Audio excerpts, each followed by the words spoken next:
Welcome to the Empowered Wife podcast, where it's all about fixing your relationship without your man's conscious effort so that you feel desired and taken care of and special, even if your relationship feels completely hopeless.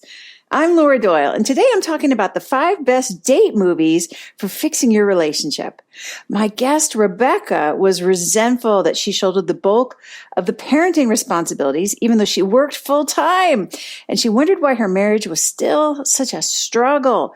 But today, she feels grateful and in love with her husband, who writes her love songs now. She's going to tell us how she did that. And then I'll be giving out the Worst Relationship Advice of the Week award, which was sent to me by a student, which I love. Thank you for that. And it's something we all learn to do at work. And it seems logical to apply in your relationship, but it's a hidden intimacy killer. All that's coming up. But first, let's talk about the 5 best date movies for fixing your relationship and for fun. Now, watching a movie may not seem like an effective way to improve your relationship, but it is. If you're lacking inspiration, motivation, or hope right now, watching a film is not a bad way to get started with restoring playfulness and connection. And I know it sounds like I'm making this up, but researchers at the University of Rochester are standing by me on this one. They found that discussing 5 movies about relationships over a month helped newlyweds in the first 3 years of marriage cut their divorce rate by more than half. It went from 24% to 11%, discussing 5 movies about relationships over a month. Now, they even found it was more effective than therapist-led methods at keeping couples matrimonially minded. So this is better than counseling. Way better. Plus, way more fun. Therefore, you have permission to plant yourself on the couch with some snacks and the remote. And that's true even if you're not a newlywed by a long shot. If anybody gives you grief about this, tell that person you're doing it for the good of your relationship, which is so important. Tell them I said to. The researchers at Rochester and I have your back. Here are 5 inspiring movies for fixing your relationship. Number 1 is Groundhog Day. I highly recommend this one if your relationship feels like it's an endless time loop where you're having the same unfulfilling conversations every day. It's the story of a man who has eternity to win over the woman of his dreams, and he spends the whole time trying. He starts out being a jerk who deserves all those slaps in the face, but trying to win her heart both makes him a better man and, spoiler alert, it finally returns him to being a mere mortal. When he finally changes, Andie MacDowell responds to him differently, just as we all get a different response when we change the one thing we can, ourselves. What did your guy do to win your heart? If he seems like a mere mortal now, maybe you've just forgotten how hard he tried to win you. Watch Bill Murray struggling. It may jog your memory. If you watch this movie with your man, you can also start a great discussion about how you first fell in love and how he won you over. Focusing on what he did right then and what he does right now could just change your whole relationship for the better. That's the power of focusing on what you want instead of what you don't want. This is one of my favorite movies because it reminds me that every day is a fresh start to create a different outcome, to become my best self. Number 2 is Casablanca. True love goes beyond just physical attraction. For a man, it's a commitment to serve the woman he loves, to protect her, even if that means making a big sacrifice. Humphrey Bogart demonstrates that depth of commitment and love for Ingrid Bergman in Casablanca. Sure, they steam up the camera together, but in the end, it's Bogey's unwavering commitment to what's best for her that melts me every time and makes this movie so moving. Your man also has your best interests at heart. He wants to make sure you're happy, safe, and protected, just like Bogey. Your man wants to be your hero too. And if he sees that you trust him and believe in him the way Ingrid Bergman trusts and believes in Bogey, he will rise to the occasion, just like Humphrey Bogart did. You bring the trust. He'll bring the hero. That's the recipe that's so beautifully illustrated in Casablanca. Number 3, I picked Eternal Sunshine of the Spotless Mind. Every couple fights and hurts each other.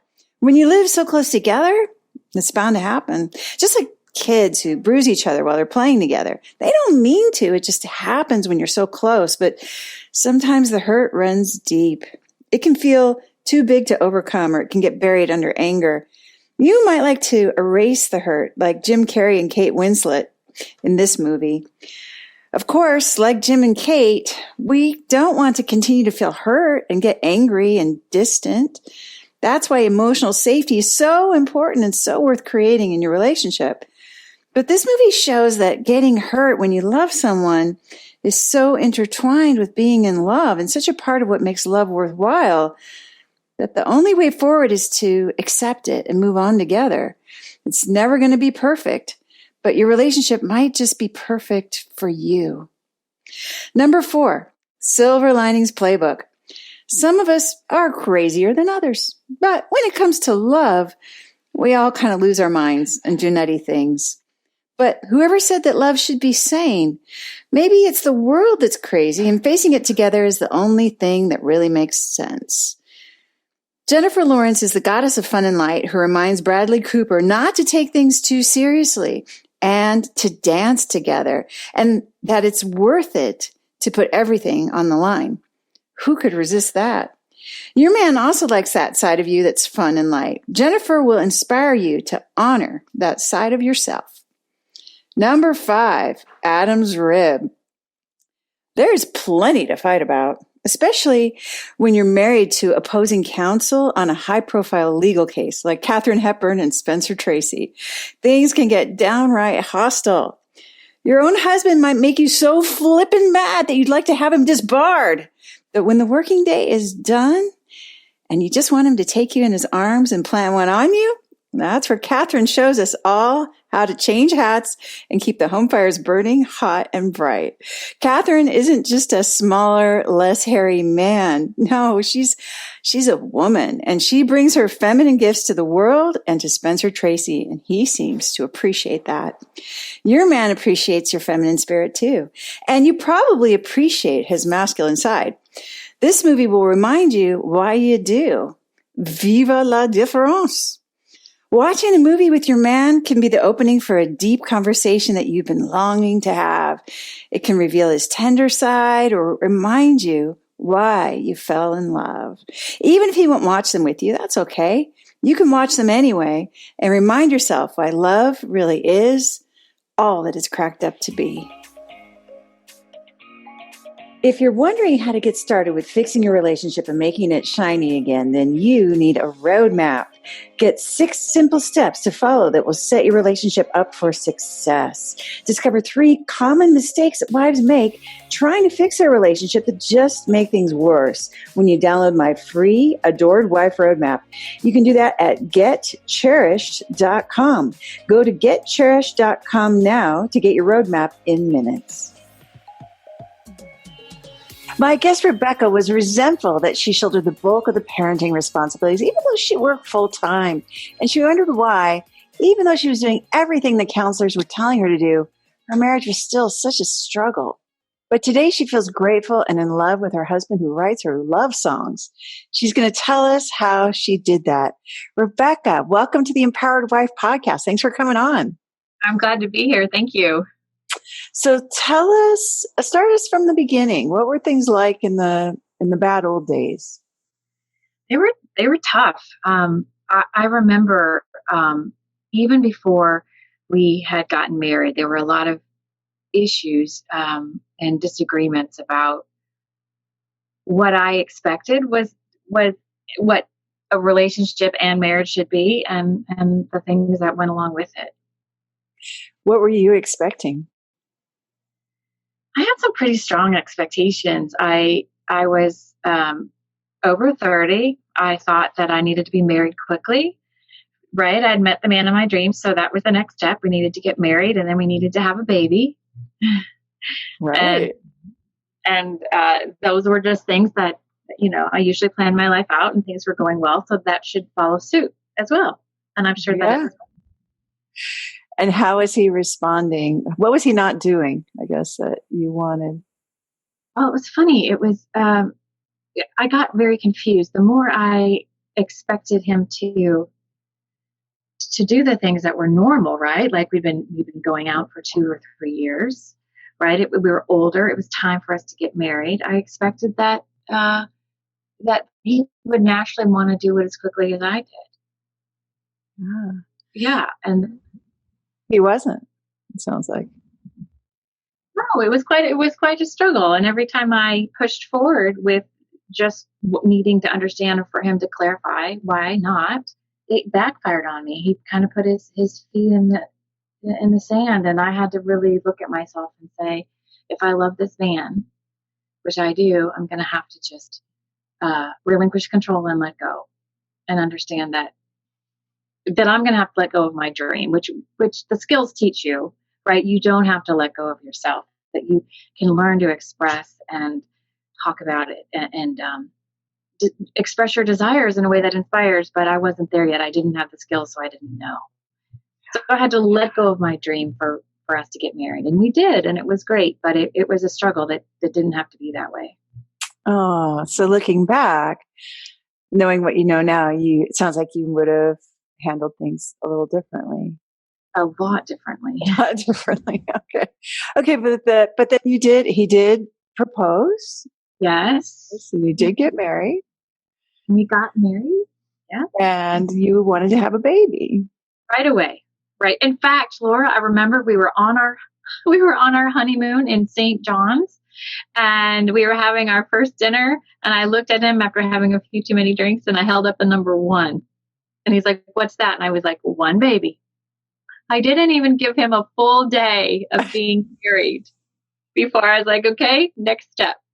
And how did that go over? How was the rest of that honeymoon night?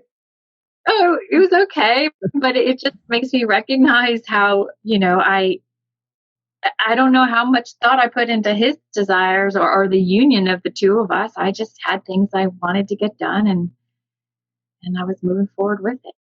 Yeah. Which really isn't very respectful. But you had a strong desire to be a mom, it sounds like, and you were honoring that as best you could at the time, it sounds like. Yes, absolutely. It was incredibly important. And so he went along with, okay, let's have a baby right away.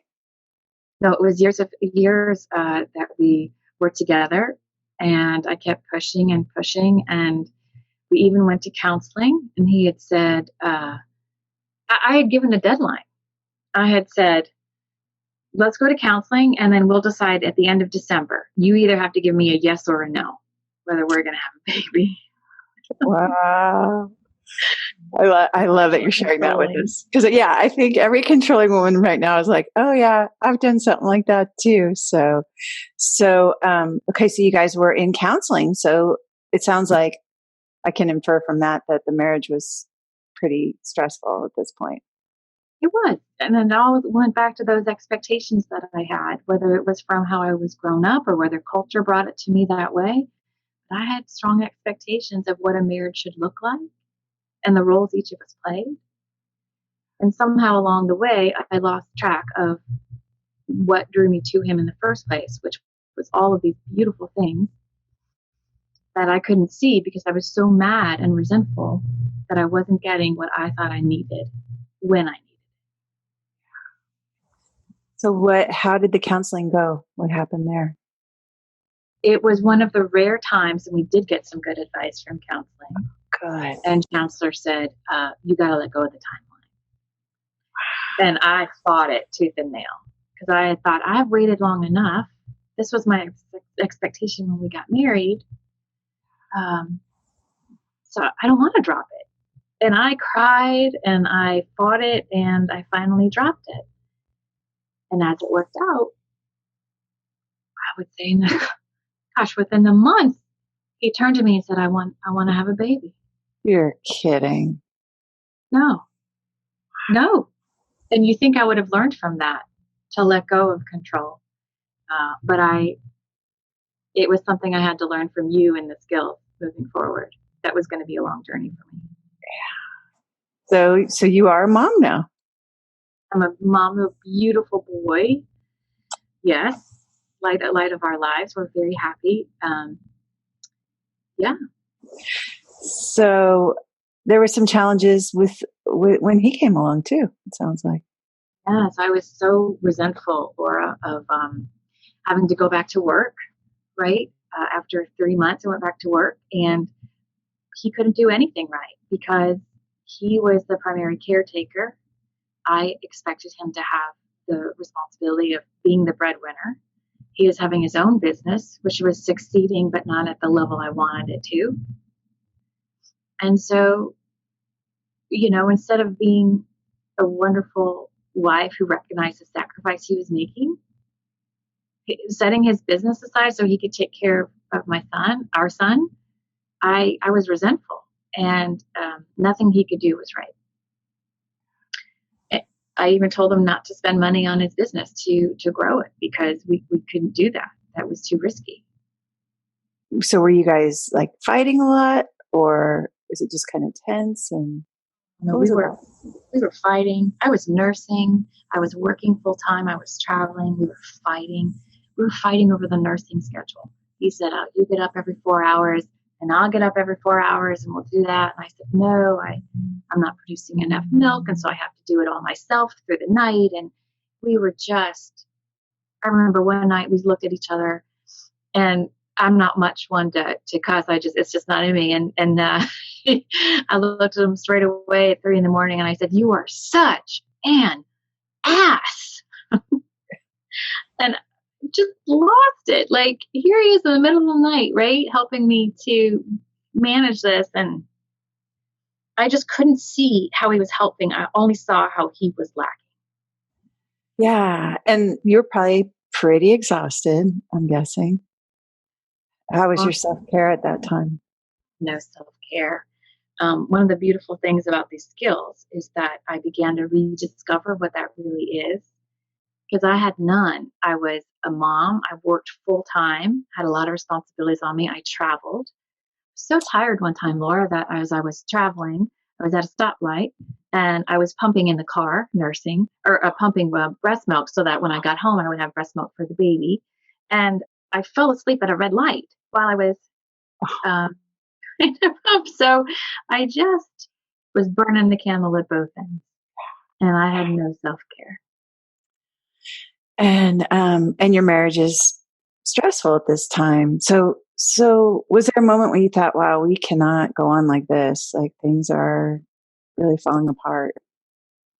Yeah, I think about 3 years after that we started a family, we had both come to the truth that I didn't know what else to do to help the marriage. And I was so angry and resentful at that time that I don't know if he wanted to could stay in the marriage. It was a tense time where we both had our priority as our son, but we both knew that we didn't like each other very much, and it was awful. And it sounds like you were afraid that he wanted out. I was very afraid he wanted out. I knew he was loyal, and I knew that he didn't want that, but I felt even if he didn't leave, his heart had left already. Really painful, it sounds like. Yeah, it was a really tough time. So what happened? Well, there was one moment in our relationship when we were in another counselor session, right? A different counselor. And my husband decided he wasn't going to go anymore. And so I went alone. And that counselor had said, "Well, if he doesn't come, then it's up to you. And I'm going to counsel you that you need to do what's best for you." And I went back and I said the dreaded, "We need to talk." And it didn't go well. And so I cried myself to sleep and I prayed to God desperately for help. I said, "I have no idea what else to do. And everything is ruined, everything. And I'm losing everything that I have, including myself. Help me." And so the next day I went on the internet, and I don't know what I Googled, but your book came up, Laura Doyle, Empowered Wives, Surrendered Wives. And I thought, I was so drawn to it. I clicked and I ordered it, and it was on my birthday. And that was when I started my journey with you. Wow. So you got which book did you read? What did you do? Empowered Wives, Surrendered Wives. And I related to everything in the book, just like so many other women. All of the things that I did wrong and that I didn't know I was doing wrong. Yeah. Yeah. And what did you start doing differently than what you had been doing? The first thing that I started to do after I cried, recognizing how disrespectful I was I looked at the first skill, self-care. And I remember I went into Target and I saw that there was a hat, a white knit hat with a big ball on it. And I thought, well, that's frivolous. I don't need that. And that's silly. And I'm going to buy it. And I had a whole conversation with myself in Target. Should I get, there's no reason to get this. And so I did. And I still have that hat because it reminds me that self-care sometimes is lightening up, having fun, and being grateful for the things that make you smile. So you have a frivolous white hat with a little ball on it that reminds you to take good care of Rebecca. It sounds like. I love that. I love that story. Oh, so what else? So what else did you start doing differently than you had been? Well, I started to look at my own behavior and how my inability to support. I knew best. I knew that he not to spend so much money on his business that could have been successful.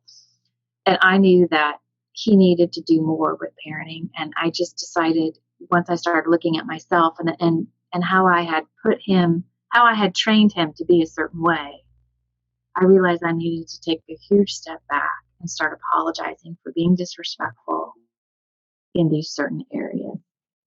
And he was shocked, right? Like, who is this woman?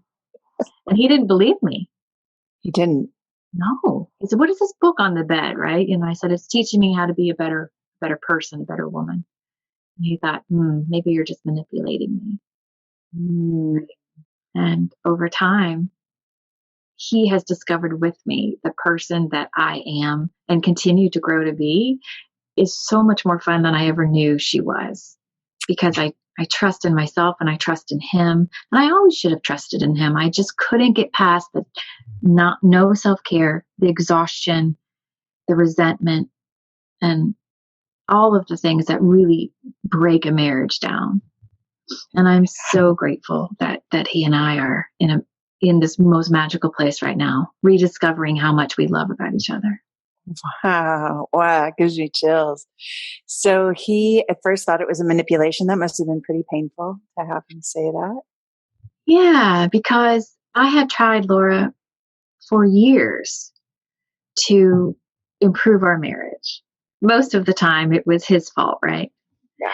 So I tried to improve it by showing him how he was messing up. And then when I really started becoming accountable for my own actions, I can see it was easy for him to think that she's just trying to get over me to get what she wants. And I get that. I had done so much damage in disrespecting him that I probably would have felt the same way. You sound so accountable, Rebecca, for your part in the breakdown. And I imagine that had to be very painful to own. Yes, that's the amazing part, is that I couldn't have done it without the book, without you, without the community of women, because something happens when you are accountable with the group of people that support you and acknowledge. All of a sudden, it doesn't become so scary. And you have support to face your fears of the damage that you've done, and then to have hope that this man loves you and that we will get out of this and be better than ever before. So what was there a moment when you said, well, this is really working. I can tell this is going to be good. Yes. The skills taught me that. I don't know if I have a specific example, because it took a long time to go back to neutral from where we were. But then I think we started laughing, and I started finding my goddess of fun and light, and we became synergistically funny together. And before we started having fun again, and I started being grateful and seeing things in a new way. And he was always the same. He was just waiting for me to get out of my funk, and he waited a long time. So there's a lot more laughter for sure. Love that. Love that. And what's your relationship like now?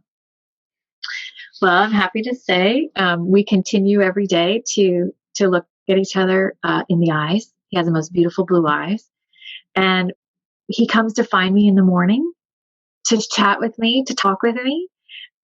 He texts me throughout the day to share something with me. Quite different from where it was in the middle of our journey. And he sings. He wrote 2 love songs about me. Right? Like that's so romantic. And it's like out there, and I'm just so am lovingly embarrassed and just happy that he would honor me in that way, right?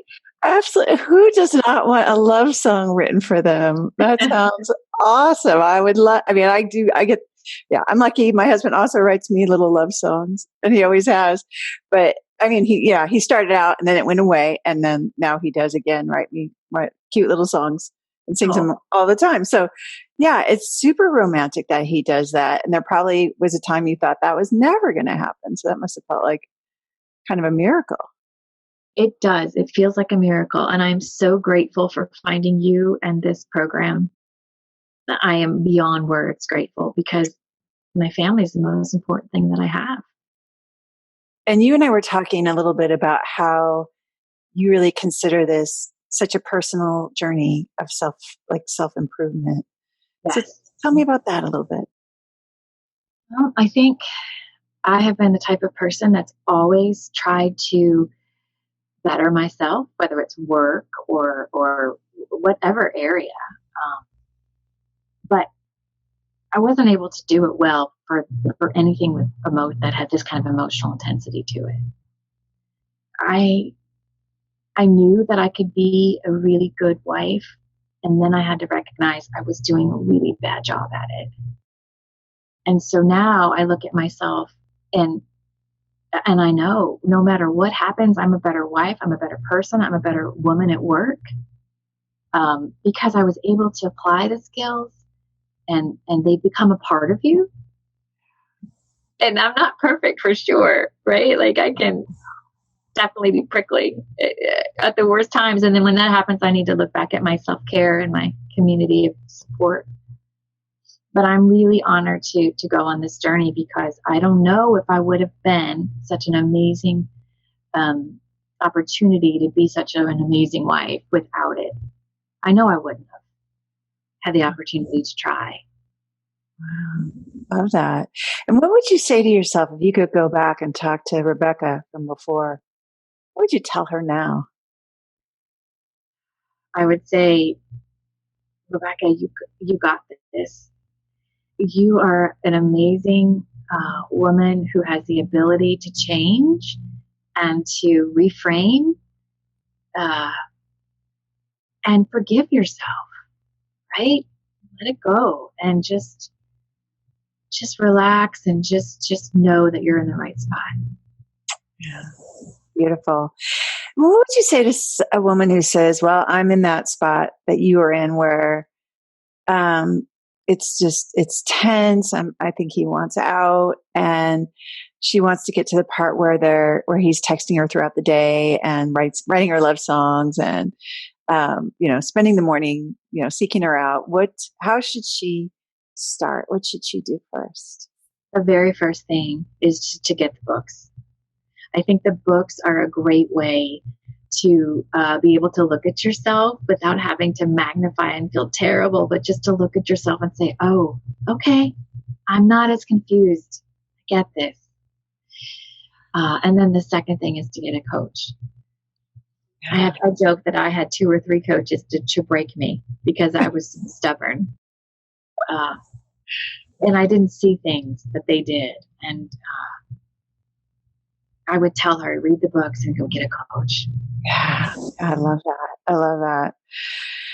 Well, this has been so inspiring. Congratulations on really transforming your family, Rebecca. It sounds like where there was like a lot of tension and distance, there's now this warm family unit, and you've given your son this home court advantage of parents who love each other. Yes. How has he responded? How are things different for him? Really, I think we are such a fun family together.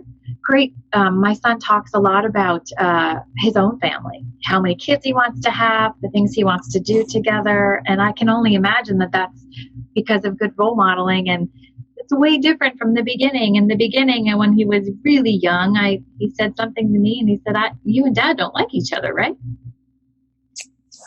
So to have that change, it is powerful. What a gift to your son. Beautiful. And he's also getting a role modeling of a mom who's respectful to his dad. So he'll know what that looks like when he grows up too. So, well, yeah, congratulations. Super inspiring story, Rebecca. I just love hearing about all that you've created, and it sounds like the future is really bright. Thank you. If you're wondering how to get started with fixing your relationship and making it shiny again, then you need a roadmap. Get 6 simple steps to follow that will set your relationship up for success. Discover 3 common mistakes that wives make trying to fix their relationship that just make things worse when you download my free Adored Wife Roadmap. You can do that at getcherished.com. Go to getcherished.com now to get your roadmap in minutes. And now it's time for the Worst Relationship Advice of the Week award. It's the worst relationship advice of the worst relationship advice. Yeah, it's the worst relationship advice of the worst relationship advice of the week.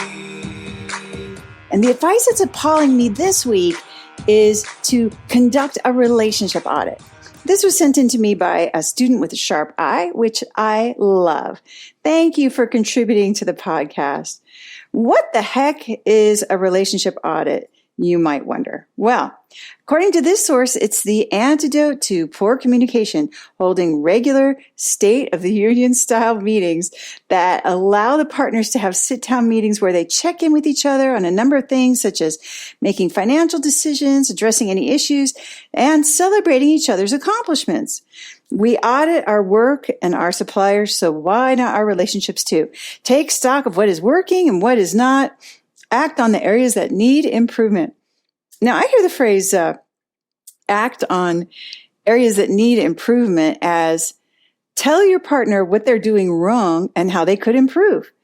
And that is not a conversation that ever goes well at my house because it's the same as complaining and criticizing, which never got me what I want. Now, the goals at work are so different than the goals in my relationship. You know, at work, maybe you want to improve the bottom line. Maybe you want to get a promotion. You want to get a raise. You want to manage your projects in your team. Maybe you want to end world divorce. That's what I want to do at work. In my marriage, I want him to tell me how beautiful I am. I want him to pat my butt while I'm stirring vegetables. I want him to make bedroom eyes at me. I want to laugh together. I want to hold hands. Those are very different goals. So it makes sense. It requires a different skill set to be successful in a relationship. Now, I meet a lot of women like me who have struggled with relationships and have spent years in school learning to be successful at work.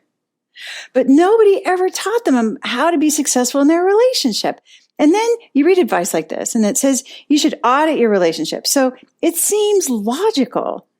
But in my experience, it's just a good way to start an argument or a huge blow-up, potentially, followed by a Cold War, maybe.